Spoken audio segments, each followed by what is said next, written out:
waxa ay idaacadda ka shaaciyeen in la isugu yimaado mudaharaad lagu taageerayo 60 guuradii ka soo wareegtay maalinkii uu xasuuqa dalka Faransiisku ugu geystay gudaha caasimadda Faransiiska ee Paris muwaadiniinta ka soo jeeda dalka Algeria maanta oo kale 60 sano ka hor 1961 ayay ahayd markii booliska dalka Faransiisku ay xasuuq ugu geysteen bartamaha caasimadda Paris boqolaal qof oo isugu jira muwaadiniin reer Algeria kuwaas oo ka mudaharaadayay dhibaatada uu Faransiisku ku hayay dadka ku sugan gudaha Algeria oo xilligaasi Faransiisku gumaysanayay iyagoo taageerayay codsi uga yimid jabhadda xoreynta dalka Algeria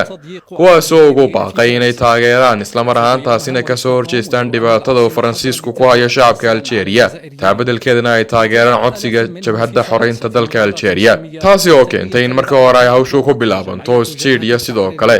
gacan ka hadal dhaxmaray ciidamada booliiska iyo mudaharaadayaasha iyagoo isku dayay inay u diidaan inay gaaraan bartamaha caasimadda dalka Faransiiska ee Paris balse kumanaan askari oo ka tirsan ciidamada Paris ayaa diyaar u ahaa inay ka qayb qaataan daqiiqada isku bedeshay xasuuqa caalamka oo dhan laga aqoonsaday 60 sano maanta laga joogo taasi oo 10 qof ay ku dhinteen rasaastii ay boolisku ridayeen halka 10 kalena toos loo toogtay isla mar ahaantaasina 10 kale ay ku dhinteen bartamaha webiga mara caasimadda Paris kuwaasi oo aan miidkooga la helin taasi ayaa keentay in maanta oo kale loo aqoonsado 17 Oktoobar sanad kasta maalin ku weyn qulubta shacabka Algeria madaxweynaha dalka Algeria Abdelmadjid Tebboune ayaa xalay toole telefishinka dalkaasi ka sheegay in maanta oo kale sanad kasta la xusi doono dhibaatada uu Faransiisku u geystay shacabka Algeria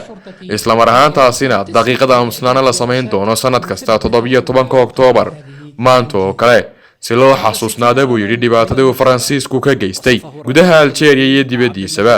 ee uu geystay muwaadiniinta reer Algeria waxaana uu Abdelmadjid sheegay in aanay aamusnaantaasi ka dhignayn in la iloobayo dhibaatadii soo gaadhay shacabka Algeria balse lagu xusi doono kutubta taariikhda laakiin aamusnaantaasi ay tahay in lagu adkeynayo muwaadiniinta Algeria in aanay iloobin maalinkan oo kale taasi oo keentay in ay noqoto dhacdadii ugu xanuunka badneed ee soo martay Yurubta galbeed marka laga yimaado dagaalkii labaad ee adduunka isla mar ahaantaasina dowladda Faransiisku waxay hore uga gaabsatay in maalinkan oo kale uu aqoonsato maalin xasuuq laga geystay dalkeeda laakiin ugu dambeyntii waxay aqoonsatay in ay arrintaasi ahayd arrin laga qurux badnaa isla mar ahaantaasina aanay ahayn ee boolisku ku kacaan fal noocaasi oo kale balse shacabka Algeria waxay maanta oo kale dib ugu noqonayaan 60 sano ka hor dhibaatadii uu Faransiisku ka geystay gudaha caasimadda dalkiisa